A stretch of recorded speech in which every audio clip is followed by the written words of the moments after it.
"Kids, your mother has a special announcement for us tonight," I said, setting down my fork and reaching for the presentation remote I'd hidden beside my napkin. "But first, Daddy has a little slideshow to share."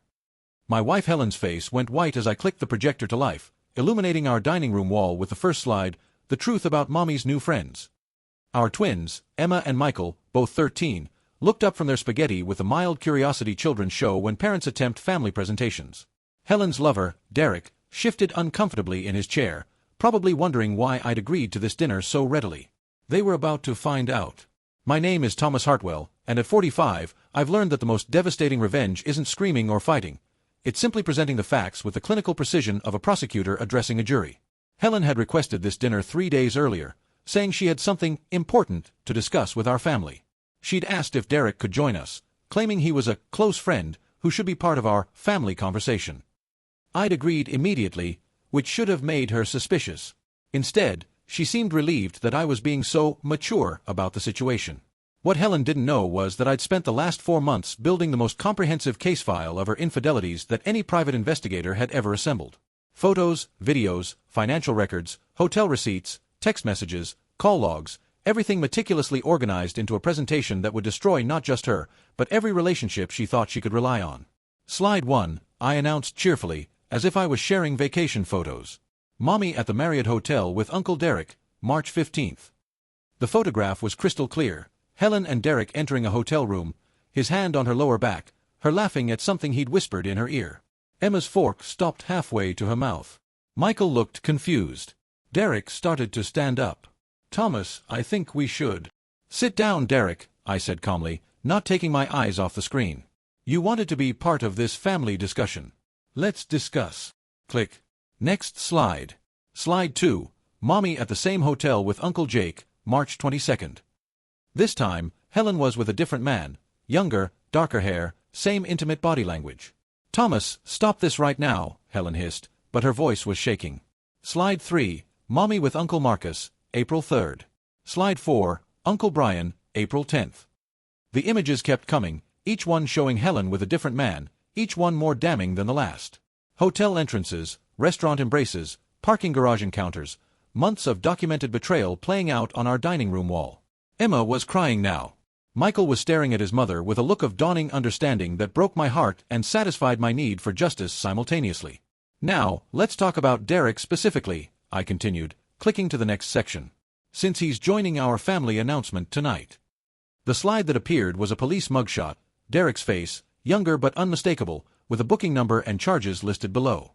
Derek Martinez, arrested for aggravated assault, 2018. Domestic violence against his ex-wife. Served 14 months in state prison.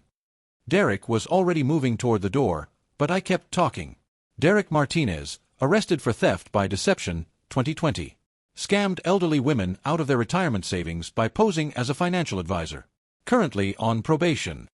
"You're lying," Helen whispered, but she was looking at Derek with new eyes. Derek Martinez, registered sex offender as of 2021. Inappropriate contact with a minor during his employment as a youth sports coach. Emma screamed. Michael threw his plate across the room, spaghetti sauce splattering against the wall like blood. Derek was already at the door, but my voice followed him. "The children's school has been notified that their mother is dating a sex offender. Social services will be conducting a home visit tomorrow." The front door slammed. Derek was gone, leaving Helen alone with the wreckage of her lies. "You destroyed everything," Helen sobbed, reaching for Emma, who recoiled like she'd been struck. "I didn't destroy anything," I replied, advancing to the final slide. "I simply documented what you'd already destroyed." The last slide was a legal document, petition for emergency custody and restraining order, granted by Judge Morrison, effective immediately. "What does that mean?" Michael asked quietly. "It means Mommy has to leave tonight," I explained gently. "She's made choices that put you both in danger, and the court has decided you'll be safer with Daddy." Helen looked around the room, at her children who wouldn't meet her eyes, at the evidence of her betrayal still glowing on the wall, at the legal documents that had just made her homeless. "The locks will be changed within the hour," I continued.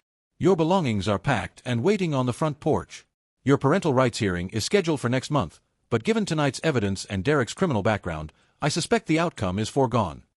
"You can't take my children from me." "I didn't take them. You gave them away the moment you brought a sex offender into their lives." Emma was sobbing into her hands. Michael was staring at his mother like she was a stranger. "You planned this," Helen whispered, the full scope of her situation finally sinking in. "I planned to protect my children from a woman who was willing to expose them to dangerous criminals for the sake of her own selfish desires." Helen tried one last time to approach Emma, who screamed and ran to me instead. "Get out," I said quietly, "before I call the police and have you removed." She left that night with nothing but the clothes on her back and the knowledge that her children now knew exactly what kind of person she really was. 3 months later, I was awarded full custody. Helen got supervised visitation for 2 hours every other weekend, if she could pass a drug test and psychological evaluation. She never could. Sometimes people ask if I feel bad about destroying Helen's relationship with our children so completely. I tell them the truth. I feel the same way about protecting children that I do about exposing criminals. It's not revenge when you're simply presenting evidence that saves innocent lives from dangerous people. The slideshow is still saved on my laptop, just in case she ever tries to come back.